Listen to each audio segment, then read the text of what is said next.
Hello everyone, welcome to my Let's Play of Super Castlevania IV.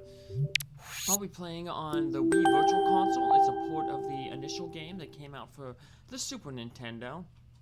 This game is basically a retelling of Castlevania 1 from the original Nintendo Entertainment System. There'll be some differences because it is a remake, but I'll point out those differences as we go along.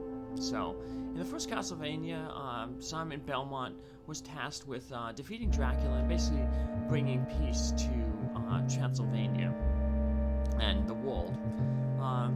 So, very similar to this game, but as always, I'll be substituting the name of the recently departed pet from Marty Mouse House Minions to play the role of the hero. In this case, it's going to be Monki Rat. And Monki Rat, his mom said he can chew through anything, but can Monki Rat chew through 11 stages of baddies and ghosts in an attempt to defeat Count Dracula himself? This little intro cutscene here, we got this spooky fog rolling in, a grave got hit by lightning, and this bat rises from the grave. Set the tone, it's going to be like a creepy gothic type horror, but they have some censorship, so actually this game, when it came out, it was actually released for E for everyone, so yeah, most of the bad stuff they've kind of censored out, so it'll be appropriate for all ages to watch. But we also get, in this cutscene, we get the story here, so I'll be reading the story, but I'll be substituting Monki Rat in for Simon's name. So here we go. Every 100 years, the forces of good mysteriously start to weaken. Thus, the power of Dracula starts to revive itself. His power grows stronger and stronger every 100 years. Dracula has revived many times. However, his sinister actions have been constantly thwarted by members of the Monki Rat House Minion fan club. It has been 100 years since the last confrontation between Dracula and members of Marty Mouse House Minions. But now, the serenity of Transylvania is being threatened by destructive forces. On a dark and eerie night, Dracula rose from his grave to unleash his destructive power over the countryside.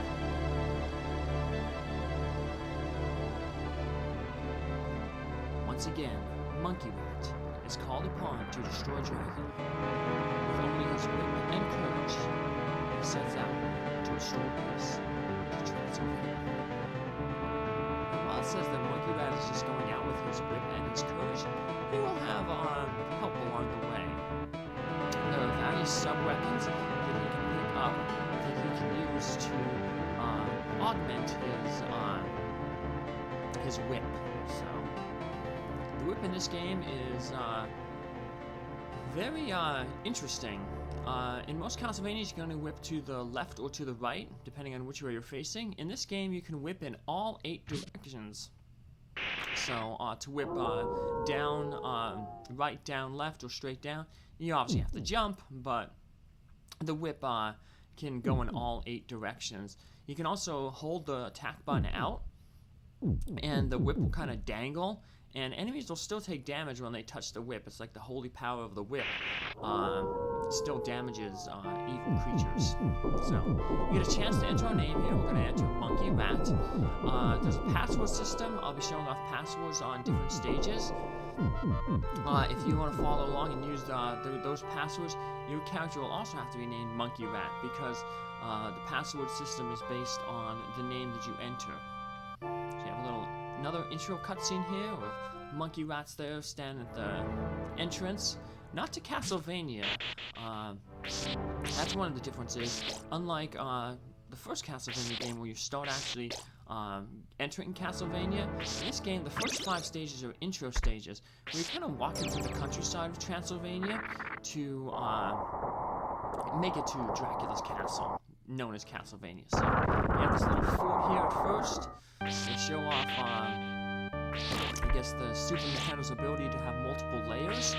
So we have the little fence there in the background, and we're going to have to jump between the foreground and the background. So right here in the foreground, we have this hole that's too big for Monki Rat to jump over.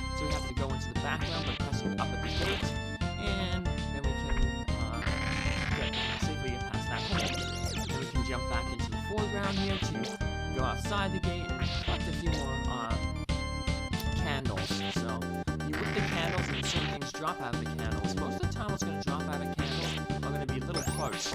You have little tiny ones that give you 1 heart, and then big hearts that give you 5. Those hearts counts on your ammunition counter for your sub-weapons. So using your sub-weapons consumes a heart. If you don't have any hearts, then you can't use your sub-weapon. Right now we had a dagger sub-weapon, now we have a boomerang sub-weapon. So we're about to pick up an axe here. So using sub-weapons do different things. So the dagger just goes really fast, flies straight out ahead of you. It's generally a weak sub-weapon, but it can hit long-range targets. The boomerang goes almost the entire length of the screen, and then it returns back to you like a boomerang would.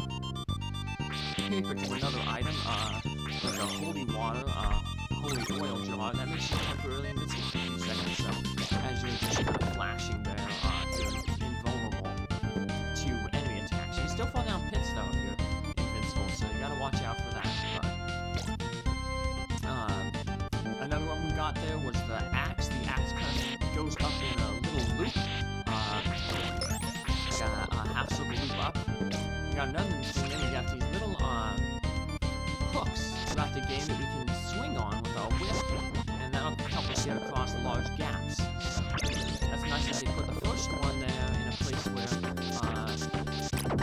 if you miss, it doesn't matter because you're over the ledge there. So I'm throwing the knife here. I just got a 2.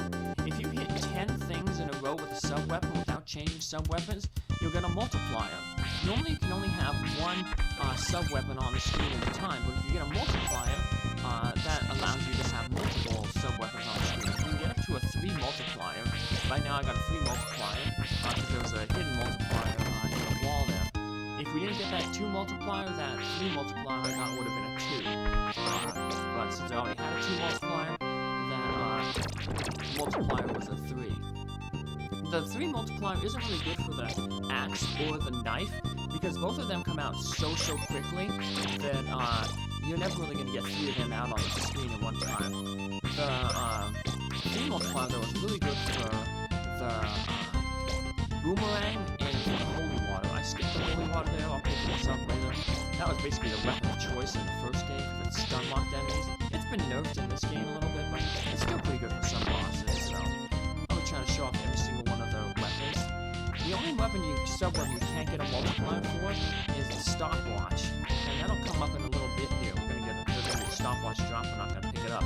But the stopwatch, basically what it does is it freezes time for a few seconds, and smaller, weaker enemies it will freeze in place. So here we have our first episode of censorship. So in the background there we see this pile of rocks. Well, there's some horses there. There's also some pile of rocks. Those pile of rocks were actually tombstones, crosses. But in keeping with Nintendo's censorship policy to avoid religious icons in their games, they just made them into a pile of rocks. So, getting down very close to our first boss, and he's going to fall pretty easily. We're in a stable here, so it's fitting that the first boss is going to be a horse. It's a horse knight. Skeleton knight on a skeleton surface. So we just hang out over here to the left of the screen. We can just throw knives across the screen at the guy.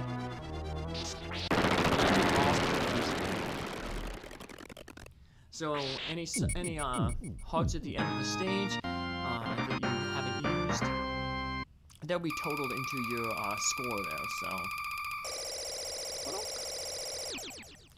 You start each stage then, of course, with no hearts. So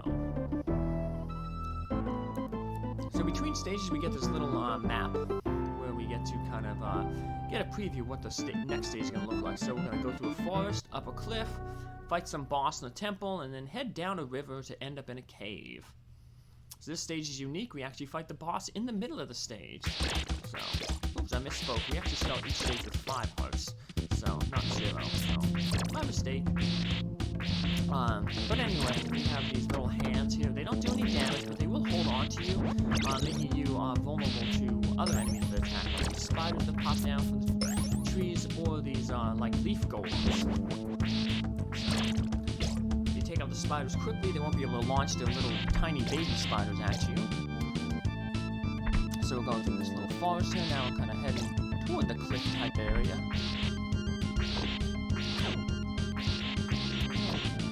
These guys here with a whip. I'm going to double back a little bit because we can get a boomerang style weapon. I'm going to show that off a little bit more.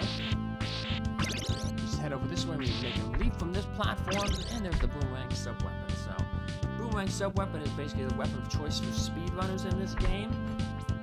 They tend to pick up their boomerang, and then they just work to get the 3 multiplier. And the boomerang is really good because it can hit enemies as it goes through them, and then hit them on the return back. So, you throw 3 boomerangs out, you can technically hit an enemy 6 times.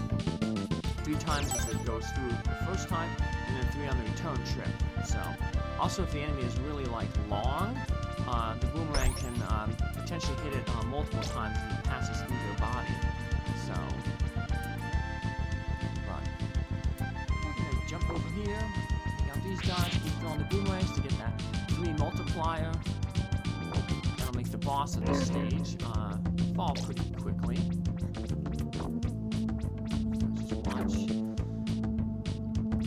Going through the forest here, and now we're on this little swamp area where the cliff is. So we got a 3 multiplier. If you fall in the mud there, it's okay, as long as you don't stay in the mud. The mud will slowly drag you down, and if your head basically goes below the mud, you basically drown, and you'll have to restart at one of the checkpoints. So the game basically has checkpoints.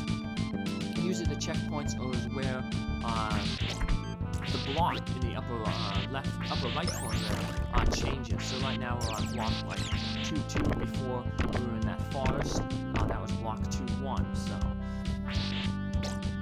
So yeah, usually the checkpoint is where the block changes. So these little toads, they can be really annoying because they're really tiny. You can hide under your whip. You can usually just hold your whip out, hold the attack button down, and you stick your whip out in front of you, and you can use the controller to dangle the whip around. You can hit enemies, so you can get hit. We just gotta get on that crow. Birds are always difficult enemies in video games because they fly erratically. We just want to jump over that knife because we don't want to lose the boomerang or our multiplier. So when you pick up a new sub-weapon, you lose the multiplier. So we only have a 3 multiplier here now. If we picked up that knife or another weapon, we just go back to the non-multiplier. So we're in this little temple here, and we got our boss, and it's Medusa. All you have to do is basically duck, and that'll avoid the petrifying gaze of Medusa, that little purple ball that came out. If that hits you, it turns you into stone for 2 seconds, and then Medusa can hit you without you fighting back. So we have a little hand enemy. That one does not do damage to you, but it steals your hearts. But hearts ain't too bad here because since we fought the boss in the middle of the stage, we'll actually be able to carry our hearts on to the next stage. So we're in this final part of the stage, block 2-3. We got our checkpoint. It's like a river. The current changes. When the current is flowing with you, you can walk really, really fast. When it's going against you, your character slows down a little bit. It's more difficult to avoid enemies. Jumps can be a little bit trickier, so another little hand enemy is stealing the heart. And we got a 1-up coming up here, behind the second platform there. That little column thing there. If you whip up there, you can get a hidden candle that has a 1-up. So you notice that my life count underneath the blocks to the right of the heart count, it says P06. It was P05, but since we got the 1-up, we got P06. So here's our map for the next stage. We're gonna have to. Looks like we're gonna go through this cave here. Go through a little bit of water, up like a waterfall, through a flooded temple, and then fight some boss enemy at the top. Take care, have a good one. I'll see you in the next episode. Bye!